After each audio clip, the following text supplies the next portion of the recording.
علیکم مزید طالبات، آج ہم برج کورس کے مضمون اردو ادب کے 37ویں دن کی سرگرمی حل کرنے جا رہے ہیں۔ اس سرگرمی میں ہمیں استاد یا سرپرست کی مدد سے ہیلن کیکر اس سبق کے ذیل کے بے ترتیب جملوں کو ترتیب دے کر بامعنی عبارت تیار کیجیے۔ تیار کی گئی عبارت کو بغور مطالعہ کریں اور سوالات کے جوابات غور و فکر کے ساتھ دیں اور بیاض میں لکھیں۔ اب یہاں پر ہے آؤ اہلیت پیدا کریں۔ بے ترتیب جملوں کو ترتیب دے کر بامعنی عبارت تیار کرنا۔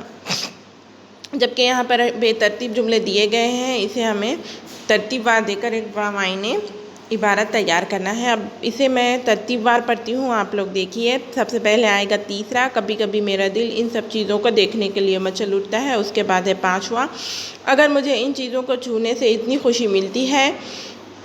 اس کے بعد چھٹا، لیکن جن لوگوں کی آنکھیں ہیں وہ سچ مچ بہت کم دیکھتے ہیں۔ اس کے بعد ہے چوتھا، اس دنیا کے لوگ خوبصورت رنگ ان کے احساس کو نہیں چھوتے، انسان اپنی صلاحیتوں کی قدر نہیں کرتا۔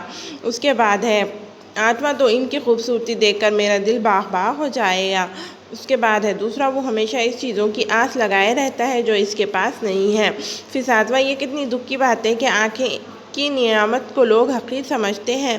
جب سب سے لاسٹ میں آئے گا پہلا، جبکہ اس نعمت کے ذریعے زندگی کی خوشیوں کو قوس قزح کی طرح رنگین بنایا جا سکتا ہے نا۔ تو یہاں پر سب سے پہلے آئے گا تیسرا، پھر پانچواں، چھٹا، چوتھا، دوسرا،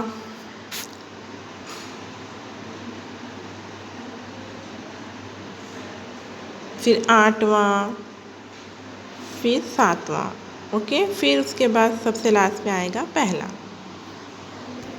چلیے اب آؤ مشقرے میں دیکھ لیتے ہیں۔ از خود تیار کردہ اقتباس اور منحصر سوالات کے جوابات لکھیں۔ یہاں پر آپ کو اقتباس دیا گیا ہے، اس کے سوالات کے جوابات آپ کو لکھنا ہے۔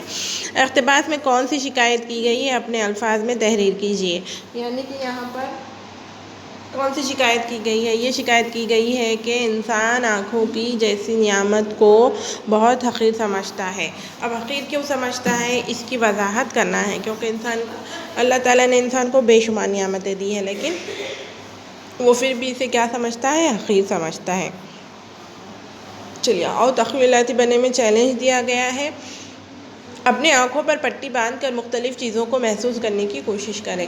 اگر آپ آنکھوں پر پٹی باندھ لیں گے تو آپ کو کچھ دکھے گا کیا؟ نہیں، آپ کو صرف چیزیں محسوس کر کر پتہ کرنی ہوگی۔ اب ہندوستان کے کن لوگوں کو نوبل پرائز ملا ہے، انٹرنیٹ پر تلاش کر کے لکھیں۔ یعنی کہ کن لوگوں کو نوبل پرائز ملا ہے، اس کے نام تلاش کر کر آپ کو لکھنا ہے۔ یہ آپ کا ہوم ورک رہے گا، ٹھیک ہے؟ جزاک اللہ، اللہ حافظ۔